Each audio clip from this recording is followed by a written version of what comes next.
When my eldest brother Marcus slapped me hard across my face, I felt my world crumble. I was seconds away from giving up on life completely, but by age 25, I had built $1 million business empire. My brothers never saw it coming. You won't believe how my life completely changed from that one moment of betrayal to becoming more successful than all of them combined. Before we continue, please subscribe to the channel and tell us where you're listening in the comments. My name is Jake. I'm the youngest of 4 brothers in our family. Growing up, I always thought family meant protection. I thought your brothers would always have your back. Boy, was I wrong about that. Let me tell you about the day that changed everything for me. It was a Tuesday morning in March. I remember the date exactly because it's burned into my memory. March 15th, 2015. I was 21 years old then. I had just told my brothers about my business idea. Nothing crazy or impossible. I wanted to start a small car detailing service. You know, washing cars, waxing them, making them look brand new. I had saved up $3,000 from my part-time job at the grocery store. My brothers were all successful in their own ways. Marcus, the eldest, owned a construction company. Tony worked as a bank manager. And Danny had his own plumbing business. They all made good money. They all had nice houses and expensive cars. But when I shared my dream with them that morning, everything went wrong. We were sitting in our family kitchen. Mom had made breakfast for all of us.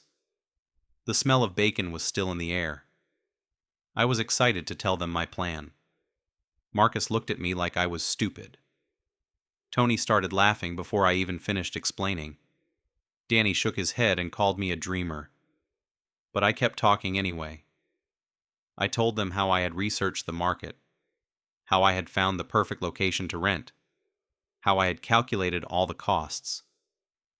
That's when Marcus stood up from his chair. His face was red with anger. He walked over to where I was sitting. I thought maybe he was going to hug me or pat my back. Instead, he raised his hand high in the air. The slap came so fast I didn't see it coming. His palm connected with my left cheek with a sound like thunder. The force of it knocked me sideways in my chair. My face burned like fire. My ear started ringing immediately. The kitchen went completely silent. Mom gasped and covered her mouth. Tony and Danny just stared. But Marcus wasn't done with me yet. He grabbed my shirt and pulled me to my feet. His eyes were cold and mean. "You're such a loser, Jake," he said. His voice was quiet but deadly serious. "Car detailing? Really? That's not a real business. That's what poor people do when they can't get real jobs. You'll never amount to anything with stupid ideas like that." Those words hit me harder than his hand did. This was my oldest brother, the man I had looked up to my whole life, the person who taught me how to throw a football, who helped me with my homework when I was little. Tony joined in next. "Marcus is right, Jake. You need to stop dreaming and face reality. You're not smart enough to run a business. You barely graduated high school. Stick to bagging groceries where you belong." Danny nodded his agreement. "We're trying to help you here, little brother. Save your money for something useful. Maybe take a trade course or something, but don't waste it on this car washing nonsense." I stood there with my cheek still burning. My own brothers had just destroyed my confidence in 30 seconds. The 3 people who were supposed to support me had torn me down instead. Have you ever felt that alone? But the worst part wasn't the slap or the cruel words. It was the look in their eyes. They genuinely believed I was worthless. They saw me as the family failure, the brother who would never succeed at anything important. Mom tried to defend me. "Boys, that's enough. Jake has a good idea. Maybe you should listen to him instead of being so harsh." but her voice was weak. She was afraid of Marcus, too. We all were. Marcus turned his anger on her next. "Don't encourage him, Mom. The kid needs to learn his place. Some people are meant to be leaders. Others are meant to follow. Jake is a follower. Always has been. Always will be. I wanted to fight back. I wanted to stand up to him and defend myself. But something inside me was broken now. My confidence was shattered like glass on the floor. Maybe they were right about me. Maybe I was just a dreamer with stupid ideas. I walked out of that kitchen feeling smaller than I ever had in my life. My cheek was still red and swollen. But the real damage was inside my heart. My own family had just told me I wasn't good enough. That I would never be good enough. That night, I lay in my bed, staring at the ceiling. I kept touching my cheek where Marcus had hit me. The pain was fading, but the memory would stay forever. I started thinking about giving up on everything. What was the point of trying if even my family didn't believe in me? I had $3,000 saved up for my business dream. Part of me wanted to spend it all on something stupid just to prove them right. Show them that Jake really was the family screw-up they thought he was. But somewhere deep inside, a small voice was telling me something different. Maybe this slap wasn't the end of my story. Maybe it was just the beginning. Maybe I needed to prove them wrong instead of proving them right. Now let me tell you what happened next. But first, I need to take you back to understand how we got to that slap. You need to know about my childhood with my brothers. About how things used to be different between us. When I was little, my brothers were my heroes. Marcus was 8 years older than me. Tony was 6 years older. Danny was 4 years older. I was the baby of the family, and back then that felt special. Our dad worked construction with Marcus. He left for work before sunrise and came home after dark. Mom worked part-time at the local diner. Money was always tight in our house. We wore hand-me-down clothes and ate a lot of beans and rice for dinner. But my brothers took care of me back then. Marcus taught me how to ride my bike when I was 6. He ran alongside me for hours until I could do it myself. Tony showed me how to throw a curveball when I was 10. Danny helped me with my math homework when I struggled in middle school. Those were good times. I looked up to them like they were superheroes or something. Marcus could fix anything that broke. Tony was smart with numbers and helped Mom balance the checkbook. Danny could make anyone laugh when they were having a bad day. I wanted to be just like them when I grew up. I followed them around like a lost puppy. They called me their little shadow, but they said it with love back then. They included me in their games and adventures. We had a secret fort in the woods behind our house. But things started changing when I hit high school. That's when my brothers began to see me differently. Not as their little brother they needed to protect. More like competition they needed to put down. Marcus got married when I was 15. His wife Sarah was nice enough, but she changed him. He became more serious and distant. He started talking about responsibility and growing up. He looked at me like I was still just a kid playing games. Tony got engaged around the same time. He started spending all his free time with his girlfriend Lisa. When he did come around, he acted like he was too mature for family time. He had important adult things to do. I wasn't part of that world. Danny was the last to find his path. But when he did, he went all in. He discovered he had a gift for fixing pipes and electrical work. Our dad was proud of him. Danny started making more money than the rest of us. Success went to his head quickly. The worst part was watching how they treated me at family dinners. We still gathered every Sunday at Mom's house. But now, instead of including me in conversations, they talked over me. They discussed business deals and mortgage payments while I sat there silent. When I tried to join in, They would smile and pat my head like I was still 7 years old. "That's nice, Jake," they would say, but their eyes said something different. Their eyes said I didn't belong at the adult table yet. High school wasn't easy for me anyway. I wasn't the smartest kid in my class. I wasn't the best athlete either. I was just average at most things. My brothers had all excelled at something in high school. Marcus was captain of the football team. Tony was class president. Danny was in the honor society. Me? I bagged groceries after school and on weekends. It wasn't glamorous work, but I was proud of earning my own money. I liked talking to customers and helping them carry heavy bags to their cars, but my brothers saw it as proof that I lacked ambition. "Jake's content with simple work," Marcus would tell people. "Not everyone can be a leader like us." He said it like he was being kind, but it stung every time. Like I had already peaked at 17 years old. Tony was worse about it. He worked at the bank and wore suits to work every day. He looked at my grocery store uniform like it embarrassed him. "When are you going to get a real job, little brother?" he would ask. "Something with a future?" But Danny hurt me the most. We had been closest growing up because we were closest in age. He knew how much I wanted to make something of myself. Yet he was the cruelest when it came to my dreams and goals. I remember telling him about wanting to start my own business someday. This was years before the car detailing idea. I was just 18 and full of hope about the future. I thought he would encourage me like he used to. Instead, Danny laughed and shook his head.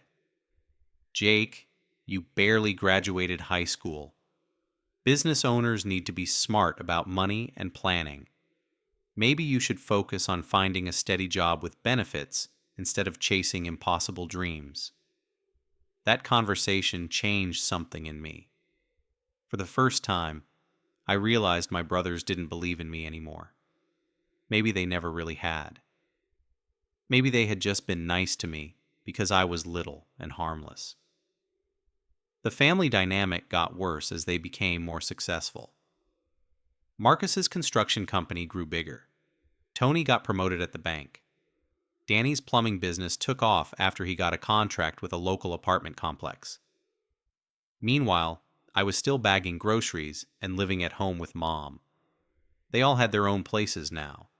Nice houses with 2-car garages and manicured lawns. When they came to family dinners, they talked about investments and vacation plans. I felt like I was shrinking every week, getting smaller and less important in my own family. They still loved me, I think, but they didn't respect me. And without respect, love starts to feel like pity. Have you ever felt like the family disappointment? Like everyone else figured out the secret to success except you? That's how I felt every single day. My brothers had found their paths, and I was still lost in the woods. But I kept saving money from my grocery store job anyway. $3,000 took me almost 2 years to save. I had a plan forming in my mind about that car detailing business.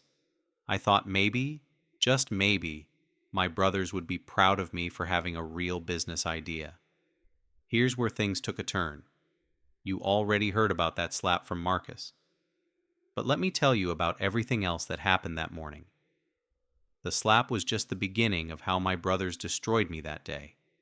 After Marcus hit me, I was still standing there in shock. My face was burning red where his hand had connected.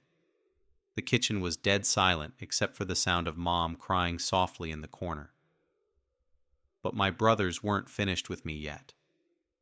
Tony was the next one to tear me down. He stood up from his chair slowly, like he was getting ready to deliver a business presentation. His voice was calm and cold when he spoke. That made it hurt even worse than if he had yelled at me. "Jake, you need to hear some hard truths," Tony said. His banker voice was in full effect. "You're 21 years old, and you still live at home with Mom. You make minimum wage bagging groceries. Your highest level of education is a high school diploma that you barely earned. Each word felt like a punch to my stomach, but he wasn't done destroying my confidence yet. Tony walked closer to where I was standing and looked me right in the eyes. His stare was ice cold and merciless. You think you can run a business when you can't even balance your own checkbook? When you've never managed employees or handled taxes or dealt with insurance? Jake, you don't know the first thing about business. You're living in a fantasy world. Then Danny jumped in to finish what his older brothers had started. Danny had always been the brother closest to my age, the one I trusted most with my secrets and dreams. His betrayal cut deeper than the others combined. I hate to say this, Jake, but they're right. Danny's voice was softer, but his words were like knives. I've been watching you for years now. You don't have what it takes to be successful. Some people are born with drive and ambition. Others are born to be followers. He paused and shook his head like he felt sorry for me. You're a follower, little brother. There's nothing wrong with that. The world needs people who are content with simple jobs and simple lives. But don't pretend you're something you're not. Mom tried to defend me one more time. Boys, stop this right now. Jake is smart and hardworking. He saved $3,000 on his own. That shows determination and planning. Her voice was shaking because she was scared of my brothers too. Marcus turned his anger on her next. Mom, you're not helping him by filling his head with false hope. The kid needs to face reality. He's not smart. He's not a leader. He's not business material. The sooner he accepts that, the better off he'll be. That's when something inside me broke completely. Hearing my own mother get attacked for trying to support me was the final straw. I felt like I was drowning in their words, like I couldn't breathe properly anymore. You want to know what I really think? Marcus continued. His voice was getting louder and meaner. I think you're embarrassed about working at a grocery store. So you invented this business fantasy to make yourself feel important. But it's not real, Jake. It's just pretend. Tony nodded his agreement. Exactly. This car detailing idea isn't about building a business. It's about Jake trying to prove he's as good as his successful brothers. But you can't fake your way to success, little brother. It takes real skills and intelligence. Danny delivered the killing blow. The truth is, Jake, we're worried about you. You're getting older, but you're not growing up. You're still dreaming like a little kid instead of planning like a man. Maybe it's time to accept that some dreams aren't meant to come true. I stood there taking their abuse for what felt like hours. But it was probably only 5 minutes of them destroying every bit of confidence I had ever built up. Have you ever had people you love tell you that you're worthless? It changes something deep inside your soul. The worst part wasn't even the words they said. It was the way they said them. Like they genuinely believed every cruel thing that came out of their mouths. Like they had been discussing my failures behind my back for years, and finally decided to tell me the truth. Marcus grabbed my business plan off the kitchen table. I had spent weeks writing it out by hand, researching prices and locations, calculating costs and profits. It was my dream turned into real numbers and real plans. He tore it in half right in front of my face. Then he tore those pieces in half again. My hours of work and hope scattered across Mom's kitchen floor like confetti. There, he said. Now your fantasy is where it belongs, in the trash. I bent down to pick up the pieces of my destroyed plan. My hands were shaking as I tried to put the torn papers back together, but it was impossible. Just like my confidence, once it was broken, it couldn't be fixed easily. That's when I looked up at my 3 brothers standing over me.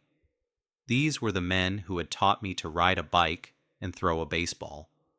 who had protected me from bullies at school when I was little. Now, they were the bullies destroying my dreams. "We're trying to help you, Jake," Danny said as I knelt on the floor with my torn papers.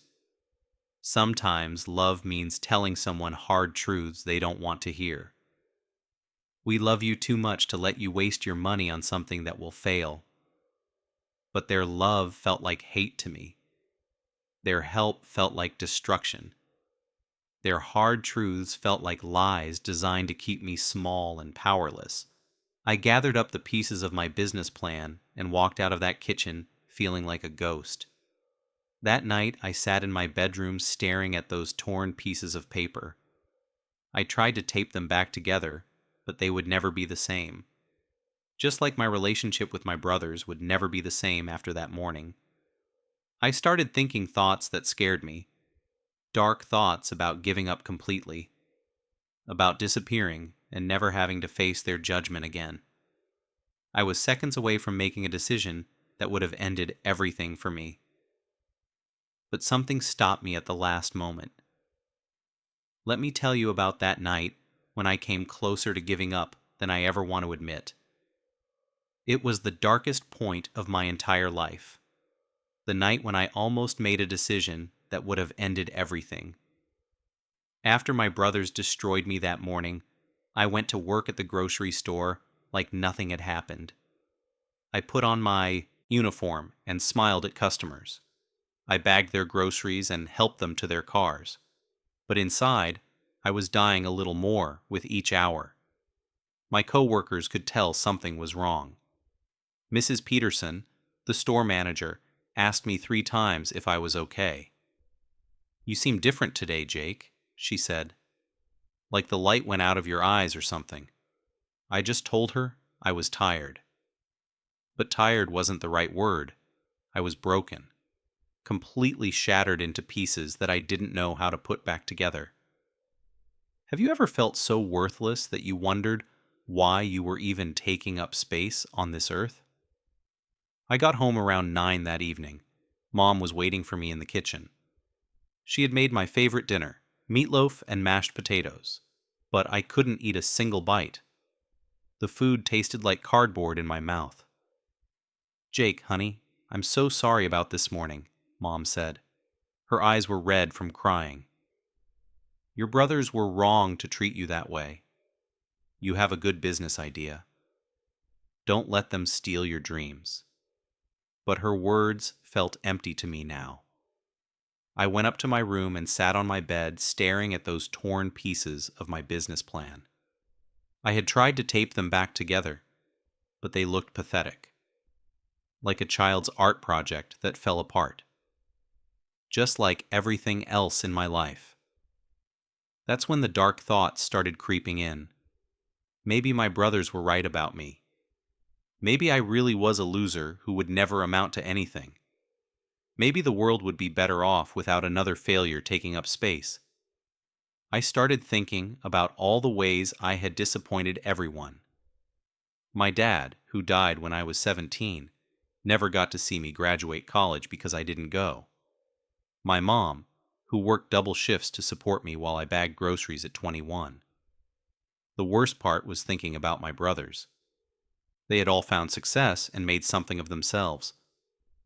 Meanwhile, I was still living at home like a teenager, still working a job that high school kids could do, still dreaming instead of doing. I pulled out a piece of paper and started writing a letter. I won't tell you exactly what I wrote in that letter, but it was meant to be my final words to my family. An explanation for why I couldn't keep fighting anymore. As I wrote, tears were falling on the paper and smudging the ink. But I kept writing anyway. I told Mom how sorry I was for being such a disappointment. I told my brothers they were right about me all along. I told everyone goodbye. When I finished writing, I folded the letter and put it on my nightstand. Then I sat there on the edge of my bed, trying to work up the courage to take the next step. The final step that would end all my pain and embarrassment. I looked around my bedroom one last time. at the posters on my walls from high school, at the trophies I had won for perfect attendance at work, at the photo of me and my brothers from when we were kids and still loved each other. That's when I heard something that changed everything.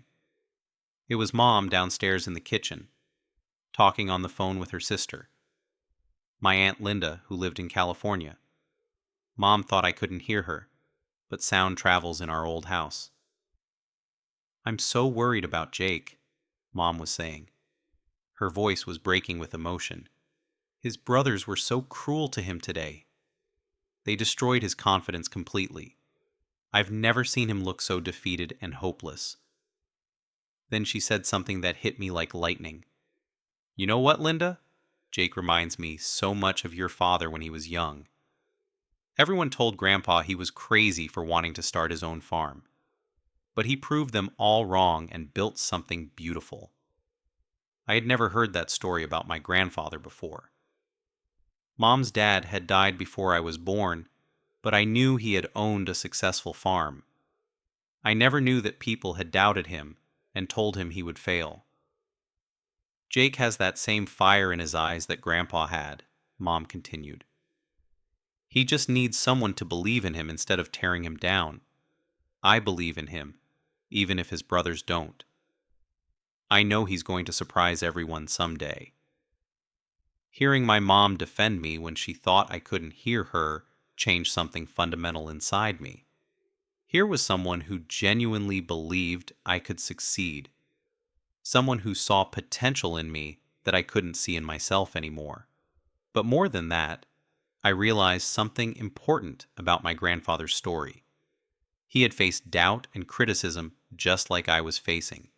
People had told him he would fail, just like my brothers told me. But he didn't give up. He kept fighting until he proved them wrong. That's when I made a decision that saved my life. Instead of giving up and disappearing, I was going to fight back. I was going to prove my brothers wrong, not by arguing with them, but by succeeding despite their doubts. I tore up that letter I had written. I ripped it into tiny pieces and threw them in my trash can. Then I got down on my knees and gathered up all the torn pieces of my business plan from where I had scattered them earlier. This time, when I taped them back together, they looked different to me. Not like a broken dream, but like a battle plan. A roadmap to proving everyone wrong who had ever doubted me, especially my brothers. I stayed up all night that night, not because I was thinking about giving up, but because I was planning my comeback. I was designing the life I wanted to build, the success I was going to achieve, the respect I was going to earn. Now let me tell you how I found my inner fire. That night when I chose to fight instead of give up changed the entire direction of my life. But it wasn't easy to rebuild my confidence after my brothers had torn it down so completely. The next morning, I woke up with a different feeling in my chest. Instead of that heavy weight of despair, there was something new burning inside me. It was small at first, like a tiny flame in the darkness, but it was real and it was mine. I looked at my taped-together business plan on my nightstand. The pages were wrinkled, and the tape made them look messy. But suddenly, I could see past the damaged appearance to the solid ideas underneath. This plan was still good, even if it looked broken. My first step was to stop caring what my brothers thought about me. That sounds easier than it actually was. For 21 years, I had lived for their approval. I had based my self-worth on whether they were proud of me or not. But that night, when I almost gave up, I realized something important. My brothers' opinions of me said more about them than they said about me. Successful people usually encourage others to succeed too. They don't tear down dreams unless they're insecure about something. So I made a decision that changed everything. I was going to start my car detailing business with or without their support. Their doubt was going to become my fuel instead of my poison.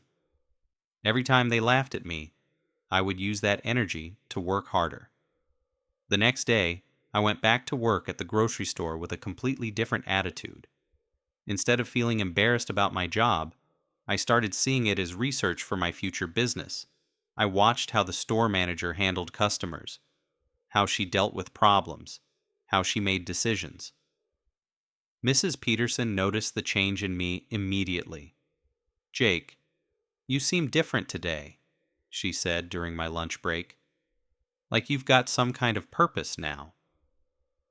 I told her about my business idea and asked if I could get her advice about running a company. She was more encouraging than my own brothers had been. "Car detailing is smart business, Jake. People always need their cars cleaned, and most are too busy to do it themselves. If you do good work and treat customers right, you'll succeed."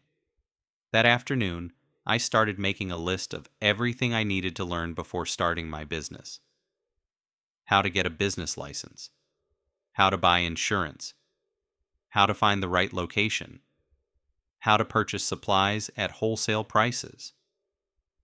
I also started researching my competition. I drove around town looking at other car detailing shops. I studied their prices, their services, and their customer reviews online. Most of them had the same problem. They were either too expensive or their quality was poor. That's when I found my advantage. I could offer premium quality work at reasonable prices. I would be the owner working alongside any employees, so I would control the quality personally. And I would focus on customer service that made people want to come back.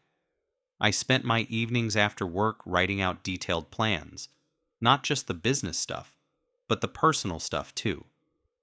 What kind of man did I want to become? What kind of life did I want to build? What kind of success would make me proud of myself? The answers surprised me.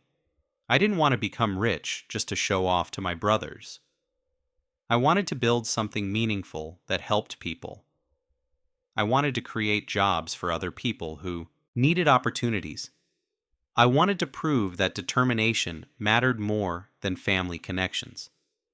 3 weeks after that terrible morning with my brothers, I took action. I went to the county office and filled out paperwork for a business license. The lady behind the counter smiled when I told her about my car detailing plans. "Good luck, honey. This town needs more young entrepreneurs." That afternoon, I opened a business bank account with $500 from my savings. The bank teller, a woman about my mom's age, congratulated me on starting my own company. "Most people your age just talk about their dreams. You're actually doing something about yours." Walking out of that bank, I felt 10 feet tall. For the first time in my life, I was building something that belonged completely to me. Something my brothers couldn't take away or tear down. Something that would succeed or fail based on my own efforts. That night at dinner, Mom asked me how my day went. I told her about getting my business license and opening my bank account. Her face lit up with pride and excitement. "Jake, I'm so proud of you for not giving up on your dreams," she said. But then Marcus walked in the kitchen while we were talking. He had stopped by to pick up some tools he'd left in Dad's old workshop. He heard Mom praising me and rolled his eyes like I was still a little kid playing pretend. "You actually went through with that car washing thing?" Marcus asked. His voice was full of disbelief and mockery. "Jake, getting a business license doesn't make you a businessman. You still don't know the first thing about running a company." The old me would have crumbled under his criticism. The old me would have started doubting myself and making excuses. But the new me, the man who had found his inner fire, responded differently. I looked Marcus right in the eyes and spoke with calm confidence. "You're right, Marcus. I don't know everything about business yet, but I'm learning every day. And in 6 months, when my company is making money and serving customers, you'll see that determination beats doubt every time." His face showed surprise that I had stood up to him. He wasn't used to me fighting back with words instead of giving in to his intimidation. For a moment, neither of us said anything. Then he shook his head and walked away without responding. But I felt like I had won something important that night. Not because I had beaten my brother in an argument, but because I had finally found my voice. The voice of a man who believed in himself even when nobody else did. Here's where I pushed through the mockery. The next few months tested everything I had learned about believing in myself. My brothers didn't stop at that one conversation in the kitchen. They made it their mission to remind me daily that I was making a mistake. Every Sunday at family dinner became a torture session. Marcus would ask how my little car washing hobby was going. Tony would make jokes about me becoming a professional sponge holder. Danny would shake his head and say he was worried about my mental health. But something had changed inside me after that dark night when I almost gave up. Their mockery still hurt, but it didn't destroy me anymore. Instead of breaking my spirit, their doubt became fuel for my determination. Every cruel comment made me work harder. I had found a small garage space to rent for $300 a month. It wasn't much to look at. Concrete floors, dim lighting, and a leaky roof. But it was mine. The first space in my life that belonged completely to me and my dreams. The day I signed the lease, Marcus drove by while I was cleaning the place out. He stopped his truck and walked over to where I was sweeping. "Jake, this place is a dump," he said, looking around with disgust. "You're throwing your money away on this fantasy." But I just kept sweeping and said, "Maybe so, Marcus. But it's my money and my fantasy. In 6 months, we'll see who was right." He shook his head and drove away without saying goodbye. I felt proud of myself for staying calm and confident. The hardest part wasn't my brother's doubt. It was the practical challenges of actually starting a business. I had to learn everything from scratch. How to buy commercial insurance, how to get business permits, how to set up accounting systems. Every evening after my shift at the grocery store, I would go to the library and research business topics. I read books about customer service, marketing, and financial planning. The librarian, Mrs. Johnson, started saving business magazines for me. "You're serious about this car detailing thing, aren't you?" she asked one evening as I checked out another stack of business books. "I've been watching you study here every night for weeks." That's the kind of dedication that usually leads to success. I also started watching YouTube videos about car detailing techniques. I practiced on Mom's old Honda in our driveway until I could make it shine like a new car. Then I practiced on Mrs. Peterson's car from the grocery store. She was my first real customer. Mrs. Peterson paid me $50 to detail her Toyota Camry. It took me 4 hours because I was still learning, but when I finished, that car looked better than it had in years. She was so happy she told all her friends about my work. That $50 felt like winning the lottery. It was proof that my business idea actually worked. People would pay me good money to make their cars look beautiful. I deposited that money in my business account and felt like a real entrepreneur. Word started spreading through the small network of people who knew me. Mrs. Johnson from the library brought her car. My old high school math teacher, Mr. Rodriguez, became a regular customer. Even the pastor from Mom's church hired me to detail the church van. But my brothers still didn't take me seriously. At Sunday dinner, when Mom bragged about my growing customer list, Tony laughed and said, "A few friends paying you to wash their cars doesn't make you a businessman, Jake." Danny joined in with his usual pessimism. "The real test will be when you try to compete with established businesses. These people are just being nice to you because they know you personally. That's not a real business model." Marcus was the cruelest. I give it 6 months before Jake realizes he's in over his head. Then he'll come crawling back asking for a job with my construction crew. Manual labor might be more his speed. Their words stung, but I had learned to use that pain as motivation instead of letting it defeat me. That night, I went home and wrote down 3 goals that would prove them wrong. First, I wanted to have 50 regular customers within 6 months. Second, I wanted to make more money in 1 month than I made at the grocery store. Third, I wanted to hire my first employee within a year. Those goals seemed impossible when I wrote them down. I only had 5 customers and was making maybe $200 a month from detailing. But I had learned something important about success. It starts with believing in yourself when nobody else believes in you. I started working longer hours and taking on more customers. Instead of just weekends, I began offering services on weekday evenings after my grocery store shift. I was tired all the time, but I was building something meaningful. My reputation for quality work began spreading beyond people who knew me personally. Strangers started calling me based on referrals from satisfied customers. I had to start a waiting list because I couldn't keep up with demand.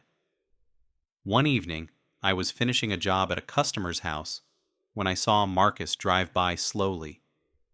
He stared at me, working on an expensive BMW in someone's driveway. For the first time, I could see doubt in his eyes.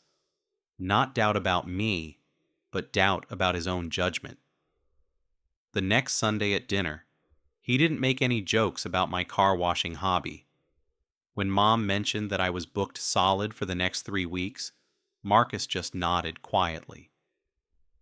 Tony and Danny still made snide comments, but Marcus had gone silent. That silence told me everything I needed to know. My oldest brother was starting to realize that maybe, just maybe, he had been wrong about me. But I wasn't doing this for his approval anymore. I was doing it to prove something to myself. 3 months after opening my business, I made my first $1,000 month. It was more than I had ever made at the grocery store, and I was just getting started. Have you ever felt that moment when your hard work finally starts paying off? Here's where nobody expected my success. By month 6 of running my car detailing business, something amazing started happening. I was making more money than I had ever imagined possible. But more importantly, I was building something real and meaningful. My little garage space was booked solid every weekend. I had a waiting list of customers that stretched 3 weeks out. Word was spreading through town that Jake's Auto Detail did quality work at fair prices. People were driving from other towns to get their cars detailed by me. The financial numbers blew my mind. In my best month at the grocery store, I had made maybe $1,200. But in month 6 of my business, I made $4,700. That was more than I used to make in 4 months of bagging groceries. But it wasn't just about the money. I was learning skills and gaining confidence every single day. I could look at any car and know exactly what it needed to look perfect again. Customers trusted my judgment about their most expensive possessions. Mrs. Rodriguez, my old high school math teacher, became one of my best promoters. She told everyone at the school about my work. Soon, I was detailing cars for half the teachers and staff. Principal Thompson even hired me to detail his classic Mustang. The breakthrough moment came when Mr. Henderson, who owned the biggest car dealership in town, called me up. "Jake, I've been hearing great things about your work," he said. "I need someone to detail the used cars on my lot. Are you interested in a contract deal?" A contract with Henderson's Auto meant steady work and guaranteed income. He wanted me to detail 20 cars per month at $150 each. That was $3,000 a month just from one customer. I almost couldn't believe it was real. I met with Mr. Henderson at his dealership on a Tuesday morning. He showed me around the lot and explained what he needed. Jake, I've tried 3 other detailing services, and none of them gave me the quality I wanted. But everyone says you're the best in town. We shook hands on the deal right there in his office. $3,000 guaranteed every month, plus I could still take my other customers. I was going to be making more money than my brothers for the first time in my life. That night, I sat in my little garage workspace and tried to process what had happened. 6 months ago, Marcus had slapped me and told me I would never amount to anything. Now I was running a successful business that was growing faster than I could handle. But the best part wasn't the money or the success. It was the confidence I had built. I walked taller now. I spoke with authority when customers asked questions. I felt like a real businessman, not just a kid pretending to be an adult. My brothers started hearing about my success through other people in town. Mom couldn't stop bragging to her friends at church about my business contract with the car dealership. Word gets around fast in a small town like ours. The first sign that my brothers' attitudes were changing came at Sunday dinner. Usually, Marcus would make some comment about my car washing hobby, but this time, he asked me a real business question. Jake, how did you get that contract with Henderson's? I could see genuine curiosity in his eyes instead of mockery. For the first time, he was asking me for information instead of giving me criticism. I explained how I had built my reputation through quality work and customer service. Tony surprised me even more. Jake, what kind of profit margins are you seeing in the detailing business? He was using his banker voice, but he was asking a serious business question. Like he finally saw me as someone worth talking to about money. Danny was the last holdout. He still made comments about it being just cleaning cars, and wondered when I would get tired of the physical work. But even he seemed less confident in his criticism than before. The real moment of truth came when Marcus asked if I needed help with anything. Jake, if you're getting too busy to handle all the work yourself, I know some good guys who could help you out. He was offering to help me find employees. But I wasn't ready to hire anyone yet.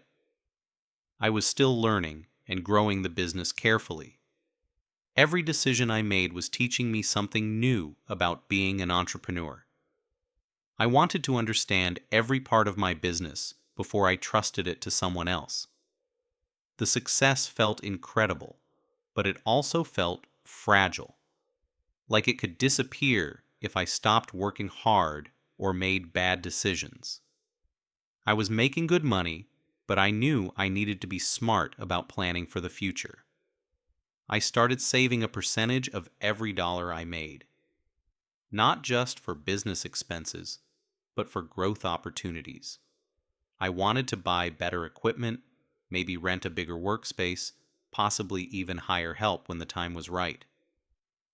What surprised me most was how much I enjoyed the work itself.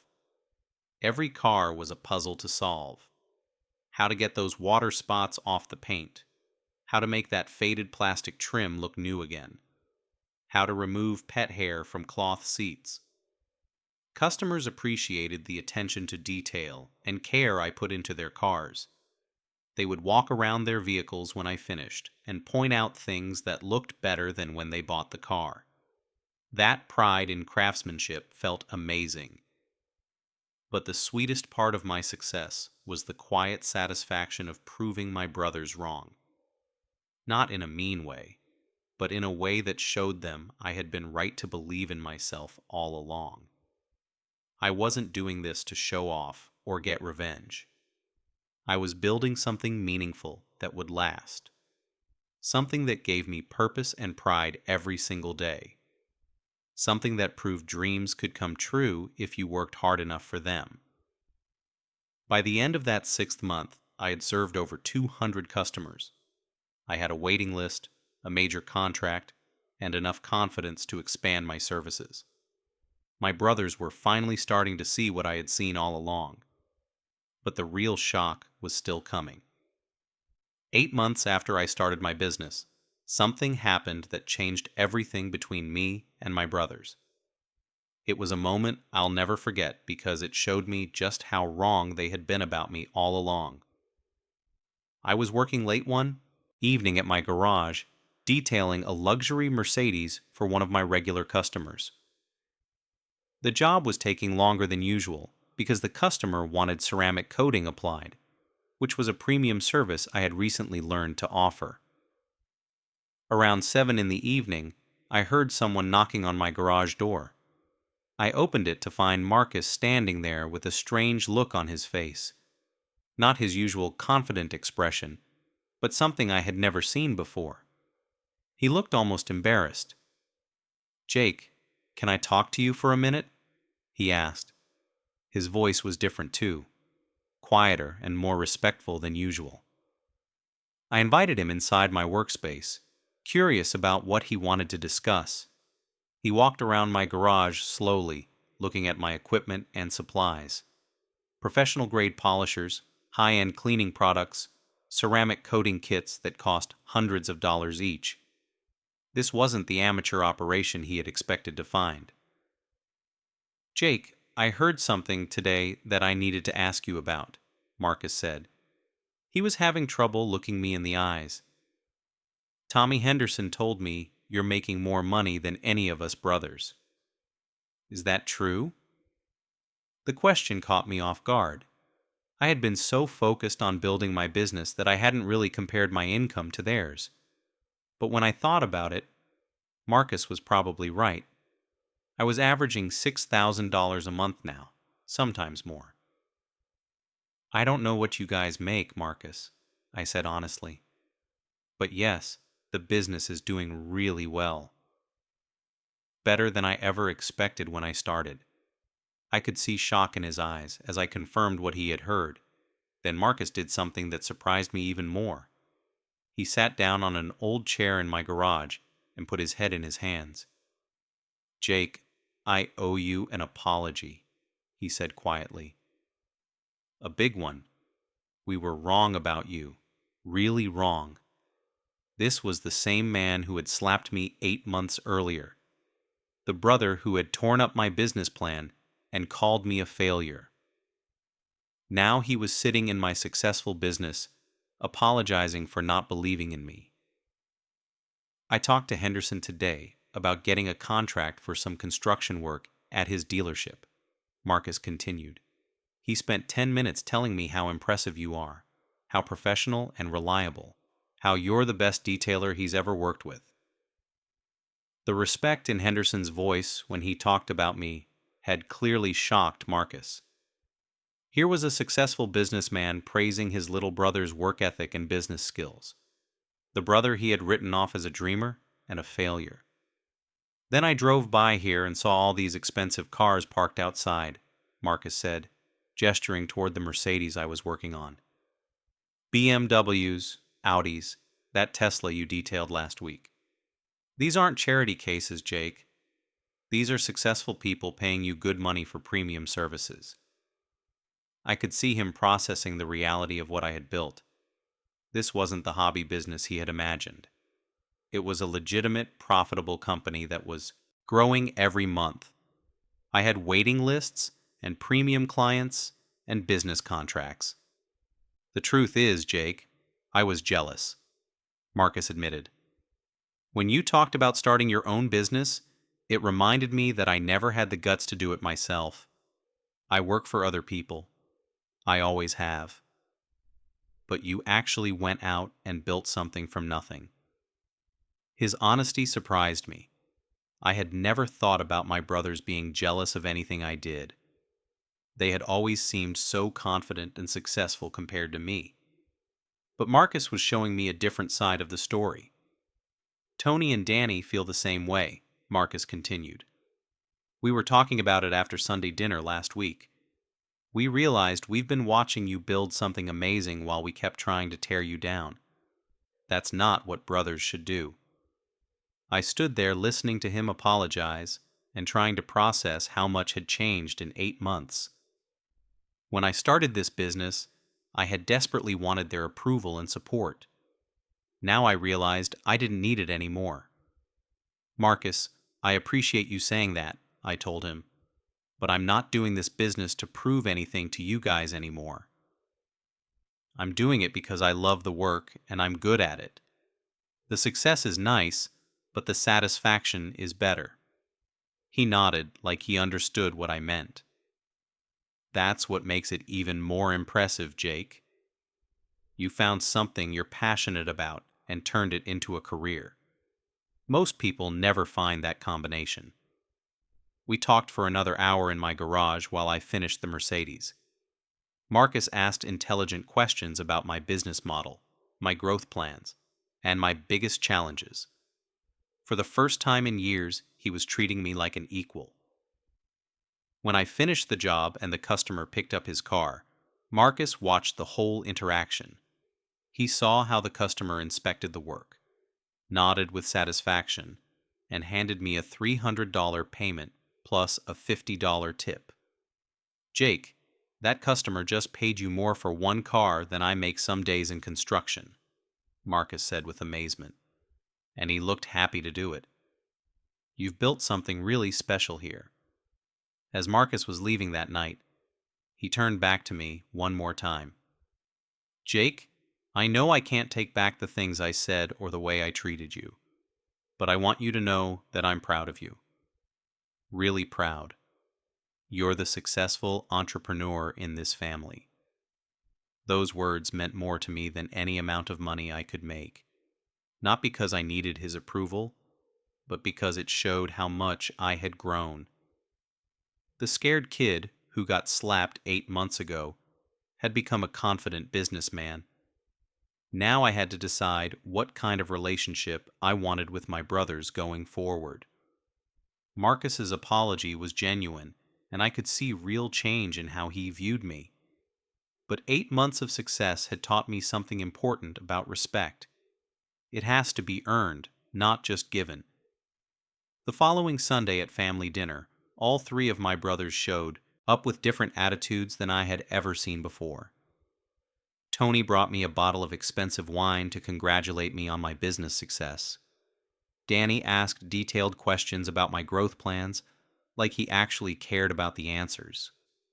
But I wasn't the same person who had desperately wanted their approval 8 months ago. Success had changed me in ways that went deeper than just making money. I had learned to value my own opinion above anyone else's. I had built confidence that couldn't be shaken by criticism. "Jake, we've been talking," Marcus said during dinner. "We want to make up for how we treated you before. We were thinking maybe we could help you expand your business. I could do construction work on a bigger garage space. Tony could help with financing. Danny could handle the plumbing for wash bays." Their offer was generous, but it felt wrong to me. For 8 months, I had built this business completely on my own. Every decision, every mistake, every success had been mine. I didn't want to give up that independence now, even to my brothers. "I appreciate the offer," I told them carefully. "But I want to keep growing the business at my own pace and in my own way. I've learned a lot about myself by doing this alone. That's important to me."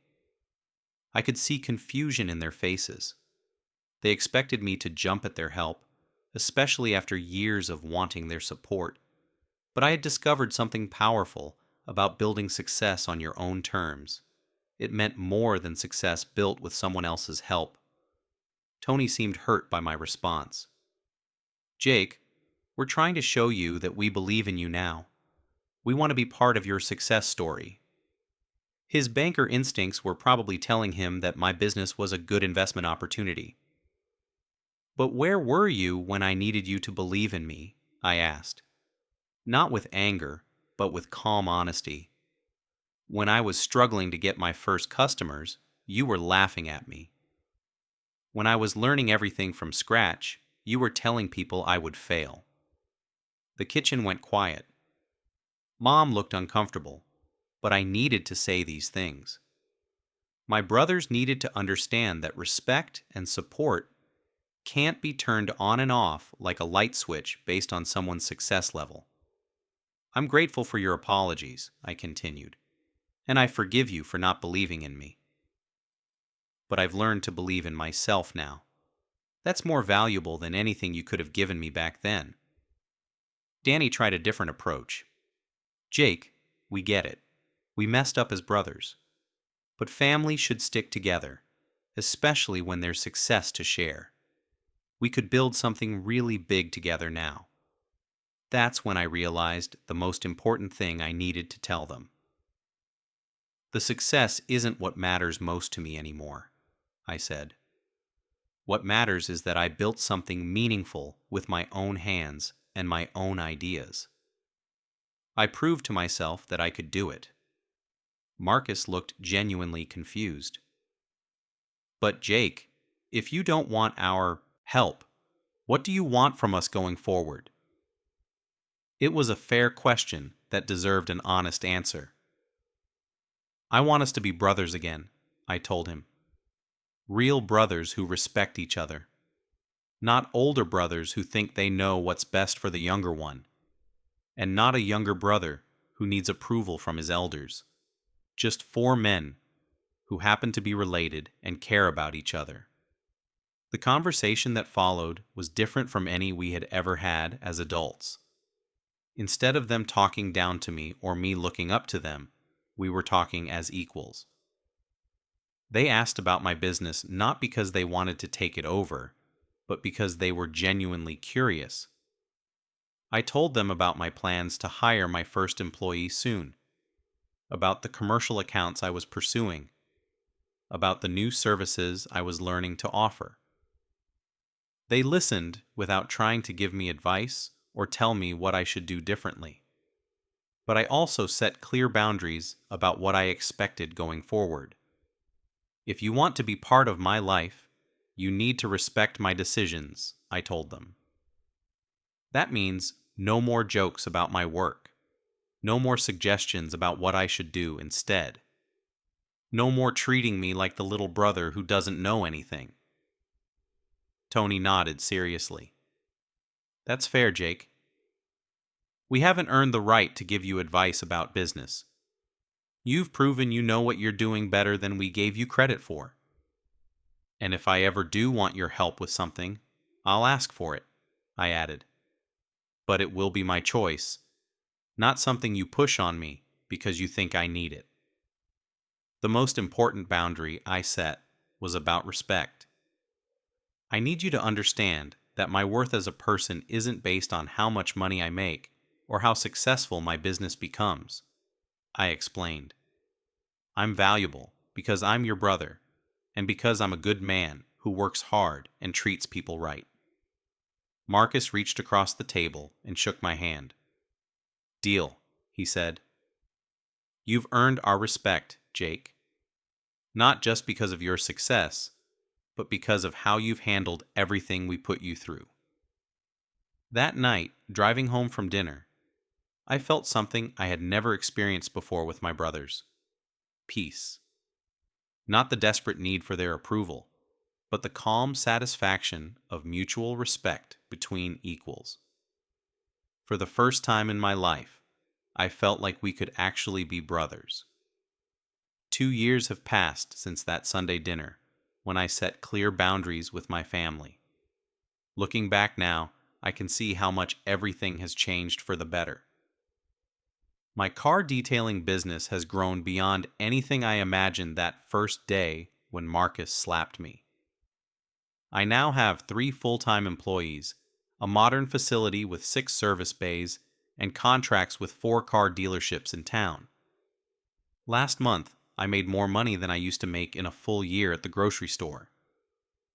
But the financial success isn't the most important change in my life. The confidence I built through starting and growing this business has transformed how I see myself and how I interact with the world. I'm not the scared kid seeking approval anymore. My relationship with my brothers has found a healthy balance that works for all of us. We still gather for Sunday dinners at Mom's house, but the dynamic is completely different now. They ask about my business with genuine interest, not condescension. I share my challenges and victories without fear of judgment. Marcus has become my biggest supporter in the family. He refers customers to me and brags about my success to his construction crew. Last month, he asked if I would teach his teenage son about entrepreneurship. The same man who once tore up my business plan now wants me to mentor his child. Tony still works at the bank, but he started his own consulting side business helping small companies with financial planning. He credits our conversation about boundaries for giving him the courage to pursue his own entrepreneurial dreams. Sometimes life changes people in unexpected ways. Danny opened a second plumbing location across town and has been asking me for advice about business expansion.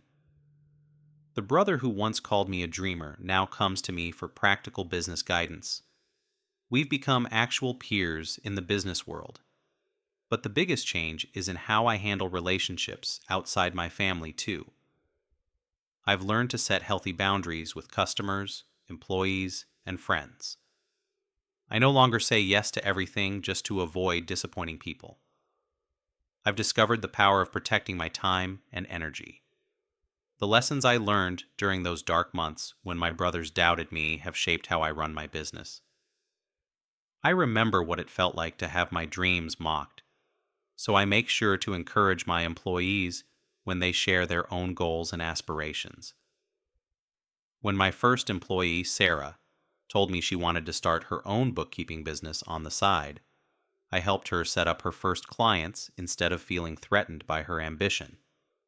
When my detailer Michael mentioned wanting to learn ceramic coating techniques, I paid for his training course. I've learned that successful people lift others up instead of tearing them down. My brothers taught me what not to do through their initial treatment of me. Now I try to be the kind of mentor and boss I wish I had when I was starting out. The respect I have in my community means more to me than the money I make. People know that Jake's Auto Detail stands behind its work. Parents bring their teenagers to me for their first jobs because they trust how I treat young people. That reputation is worth more than any dollar amount. But I haven't forgotten where I came from or how close I came to giving up completely. That letter I wrote on my darkest night is still in my desk drawer at home. Not because I ever plan to use it, but because it reminds me how far I've traveled from that broken place. Sometimes when I'm working late in my shop, I think about that scared 21-year-old who got slapped for having dreams. I wish I could go back and tell him that everything he was hoping for would come true, just not in the way he expected. The success came, but more importantly, the self-respect came. The confidence came. The ability to stand up for himself and set boundaries came. Those internal changes made the external success possible and meaningful. I've also learned that forgiveness doesn't mean forgetting or going back to old patterns. I forgave my brothers for doubting me, but I never forgot how their criticism felt. That memory helps me stay humble and treat others with the respect I wish I had received. My relationship with Mom has gotten stronger too. She was the only one who believed in me from the beginning. And now she gets to enjoy watching all her sons treat each other with mutual respect. She says our Sunday dinners feel peaceful for the first time in years. The young men who work for me often remind me of myself at their age. Hungry for opportunity, eager to prove themselves, but sometimes lacking confidence. I try to give them what I needed when I was struggling to find my way. Looking ahead, I have plans to expand into mobile detailing services and maybe even franchise my business model. But I'm taking growth slowly and carefully. I learned that success built on solid foundations lasts longer than success built on hype or speed. The most important lesson I've learned is this: Your worth as a person isn't determined by how others treat you. Family should build you up, not tear you down. But if they choose to tear you down, you can still choose to build yourself up. Thank you for listening to my story. If it resonated with you or gave you encouragement in your own struggles, I'm grateful to have shared this journey with you. If you are still here and enjoyed this story, please like this video. It really helps me know you want more content like this. If this story gave you some value or made you think, please share it with your friends or someone who needs to hear this message. If you have any questions or suggestions about this story, please type them in the comments below. I love reading what you think. If you want more stories like this one, please subscribe to this channel. There are many more stories coming. Remember, your worth is not determined by how others treat you. Sometimes the people closest to you hurt you the most, but you can still rise above and build the life you deserve.